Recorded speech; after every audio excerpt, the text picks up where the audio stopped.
نفسي بنور من فؤادي. السلام علیکم ورحمۃ اللہ وبرکاتہ۔ ریڈیو HRDF میں خوش آمدید۔ اللہ کے حکم سے اور اس کی رضا کے لیے حضرت ابراہیم علیہ السلام اپنے وطن سے ہجرت کر گئے۔ قرآن اس کے حوالے سے کہتا ہے کہ بے شک میں اپنا وطن چھوڑ کر اپنے رب کی طرف جا رہا ہوں۔ حضرت ابراہیم علیہ السلام نے عراق سے شمال مغرب کے درمیان ذیلی سمت کا سفر کیا۔ ان کی بیوی سارہ اور بھتیجے لوط علیہ السلام ان کے ساتھ تھے۔ قرآن پاک کہتا ہے وَنَجَّيْنَاهُ وَلُوطًا إِلَى الْأَرْضِ الَّتِي بَارَكْنَا فِيهَا لِلْعَالَمِينَ۔ ہم ابراہیم اور لوط کو بچا کر اس زمین کی طرف لے چلے جس میں ہم نے تمام جہان والوں کے لیے برکت رکھی تھی۔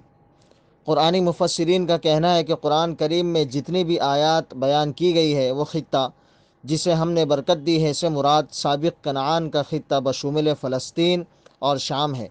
بائبل میں بتایا گیا ہے کہ حاران میں کچھ دن قیام کرنے کے بعد انہوں نے کنعان کا سفر جاری رکھا۔ کچھ عرصہ فلسطین میں رہنے کے بعد حضرت ابراہیم علیہ السلام مصر واپس آ گئے۔ مصر میں حضرت ابراہیم علیہ السلام کو بی بی ہاجرہ بیوی کے طور پر ملتی ہے۔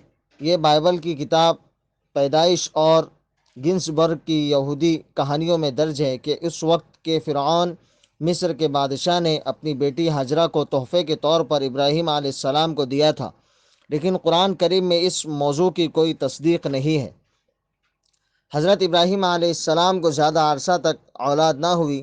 وہ اولاد کی خواہش رکھتے تھے۔ انہوں نے وہ خواہش اللہ کے حضور دعا کے طور پر پیش کی۔ اللہ تعالیٰ نے وہ دعا قبول فرمائی۔ قرآن کریم اس کو یوں واضح کرتا ہے رب ہب لی من الصالحین فبشرناہ بغلام حلیم۔ اے میرے رب مجھے صالحین میں سے اولاد عطا فرما۔ تو ہم نے اسے ایک بردبار لڑکے کی بشارت دی۔ اللہ کی خوشنودی نازل ہوئی۔ ان کی بیوی ہاجرہ کے ہاں ایک بچہ پیدا ہوا۔ بچے کا نام اسماعیل رکھا گیا۔ بائبل کے مطابق اس وقت ابراہیم علیہ السلام کی عمر 86 سال تھی۔ اسماعیل علیہ السلام ابھی بچے ہی تھے کہ اللہ تعالیٰ نے ابراہیم علیہ السلام کو ایک بڑے امتحان میں ڈالا۔ اللہ تعالیٰ نے انہیں اپنے بچے اور اس کی والدہ ہاجرہ کو مکہ کی غیر آباد اور بے آب و گیا وادی میں چھوڑنے کا حکم دیا۔ ابراہیم علیہ السلام نے اس امتحان میں کامیابی حاصل کی۔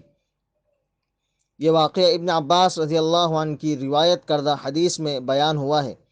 آپ صلی اللہ علیہ وسلم نے فرمایا پھر انہیں اور ان کے بیٹے اسماعیل کو ابراہیم علیہ السلام ساتھ لے کر مکہ آئے۔ اس وقت ہاجرہ اسماعیل علیہ السلام کو دودھ پلاتی تھی۔ ابراہیم علیہ السلام نے دونوں کو کعبے کے پاس ایک بڑے درخت کے پاس بٹھا دیا جو اس جگہ تھا جہاں اب زمزم ہے۔ مسجد کی بلند جانب میں ان دنوں مکہ میں کوئی انسان نہیں تھا، اس لیے وہاں پانی نہیں تھا۔ ابراہیم علیہ السلام نے ان دونوں کو وہیں چھوڑ دیا اور ان کے لیے ایک چمڑے کے تھیلے میں کھجور اور ایک مشک میں پانی رکھ دیا۔ پھر ابراہیم علیہ السلام اپنے گھر کے لیے روانہ ہوئے۔ اس وقت اسماعیل علیہ السلام کی والدہ ان کے پیچھے پیچھے آئی اور کہا کہ اے ابراہیم، اس خشک جنگل میں جہاں کوئی بھی آدمی اور کوئی بھی چیز موجود نہیں، آپ ہمیں چھوڑ کر کہاں جا رہے ہیں؟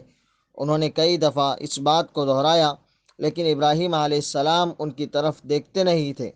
آخر ہاجرہ علیہ السلام نے پوچھا کیا اللہ تعالیٰ نے آپ کو اس کا حکم دیا ہے؟ ابراہیم علیہ السلام نے فرمایا کہ ہاں۔ اس پر ہاجرہ علیہ السلام بول اٹھی کہ پھر اللہ تعالیٰ ہماری حفاظت کرے گا، وہ ہم کو ہلاک نہیں کرے گا۔ چنانچہ وہ واپس آ گئی اور ابراہیم علیہ السلام روانہ ہو گئے۔ جب وہ ادھر رخ کیا جہاں اب کعبہ ہے، جہاں پر ہاجرہ اور اسماعیل علیہ السلام کو چھوڑ کر آئے تھے، پھر آپ نے دونوں ہاتھ اٹھا کر یہ دعا کی کہ اے ہمارے رب، یقیناً میں نے اپنی اولاد کو تیرے حرمت والے گھر کے پاس اس وادی میں آباد کیا ہے جو کھیتی والی نہیں ہے۔ اے ہمارے رب، تاکہ وہ نماز قائم کرے سو کچھ لوگوں کے دل ان کی طرف مائل کر دیں اور آپ انہیں پھلوں کا رزق دے تاکہ وہ شکر ادا کریں۔ اشرقت نفسي بنور